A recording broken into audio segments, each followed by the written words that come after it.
Assalamualaikum warahmatullahi wabarakatuh. Salam sehat, salam petani sawit Indonesia. Berjumpa kembali di channel SYS TV Indonesia. Agar tidak gagal paham silahkan tonton sampai selesai.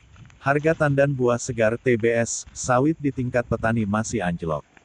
Merosotnya harga TBS sawit saat ini dinilai masih rendah di bawah Rp1.000 per kilogram.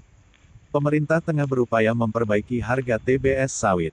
Satu di antaranya menghapus pungutan ekspor minyak kelapa sawit mentah atau crude palm oil CPO, beserta produk turunannya.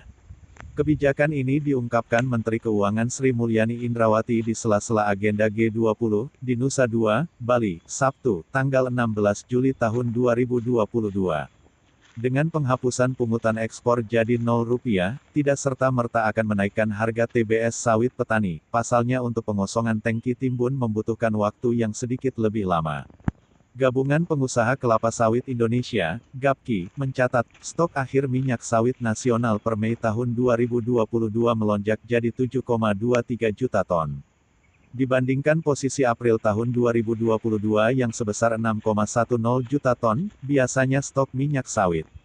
Tapi, karena kondisi stok kita saat ini sangat tinggi maka perlu juga kebijakan relaksasi untuk memperlancar ekspor, kata Sekjen GAPKI Edi Martono kepada CNBC Indonesia, Senin, tanggal 18 Juli tahun 2022. Eksportir, lanjutnya, membutuhkan kepastian izin 1-2 bulan sebelumnya untuk memudahkan negosiasi kapal.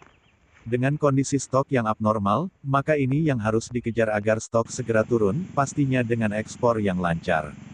Kendala ekspor sekarang utamanya adalah masalah angkutan, ujarnya. Selain itu, dia menambahkan, hanya dengan PMK No. 115/2022 tidak bisa langsung mengosongkan stok ke posisi normal. Pemerintah, imbuh dia, perlu menghentikan dulu sementara kebijakan wajib pemenuhan kebutuhan dalam negeri, Domestic Market Obligation, DMO.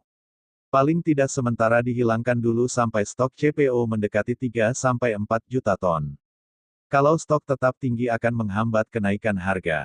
Apakah penghapusan pungutan ekspor bisa selesaikan masalah tersebut? Secara umum pungutan nol, ekspor CPO berpotensi akan meningkat. Apalagi dengan stok domestik yang cukup besar, luar biasa.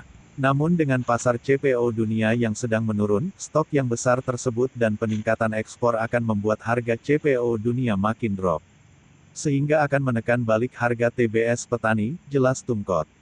Dia menambahkan, jika tujuan pemerintah adalah mempercepat pengosongan tangki CPO dengan ekspor, lebih efektif dengan mencabut sementara kebijakan DMO dan DPO, Domestic Price Obligation, harga domestik. DPO CPO Rp10.700 tidak dicabut, maka harga CPO domestik sulit di atas Rp10.700. Cara yang paling tepat saat ini untuk mengosongkan tangki adalah percepat B35 atau B40, kata Tumkot. Bahkan bisa B75 parsial untuk mesin yang stasioner seperti mesin-mesin PLN dan pabrik. Intinya jangan buang stok yang besar itu ke pasar dunia yang tren harga sedang turun, kata Tumkot. Hal senada disampaikan makro equity strategis Samuel Sekuritas Indonesia Lionel Priyadi. Menurut Lionel, memangkas pungutan ekspor jadi nol hanya berdampak minimal karena hanya diberikan hingga Agustus.